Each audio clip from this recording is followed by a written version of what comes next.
He's caring.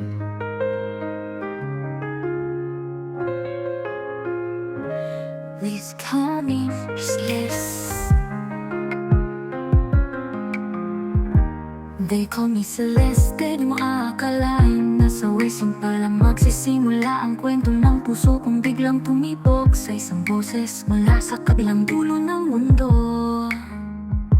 Sa dulong isla, doon ko siya nakilala. Tahimik ang gabi pero ang damdaming maingay. Habang kumakanta siya, unti-unting bumigay ang pusong sanay sa distansya. Ngayon ay naguguluhan, pero may kakaiba sa kanya na di ko maipaliwanag kahit Kristiyano. Siya na may Muslim, magkaibang paniniwala pero iisa ang damdamin. Minsan parang mali, parang may kulang o hadlang, pero sa tuwing kinakausap niya ako ramdam kong tama ang tibok ng puso kong sabik sa pagmamahal. Minungkot at kaba, pero higit sa lahat ng pag-asa. Pag-asa na sa kabila ng lahat ng ito may taong pumipili pa rin sa akin araw-araw kahit malayo. Sa dulong isla, may pusong nag-aalala. Tahimik siya sa iba, pero sa akin mahalaga. Mapag-alaga, seloso pero totoo. Kahit malayo, ramdam ko ang yakap niya sa puso ko.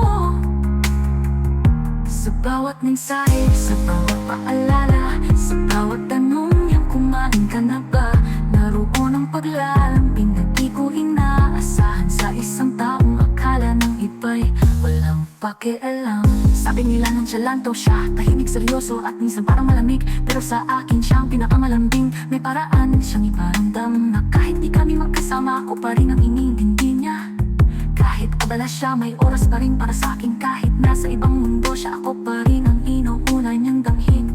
Hindi madaling magmahal ng malayo, lalo na kung mundo niya magkaibang iba.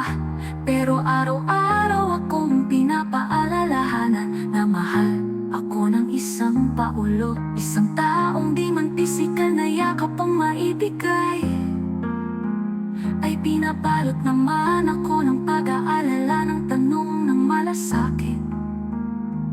Hindi ako sanay sa ganitong klaseng lalim, pero sa kanya natutunan kong ang distansya ay kaya kong harapin.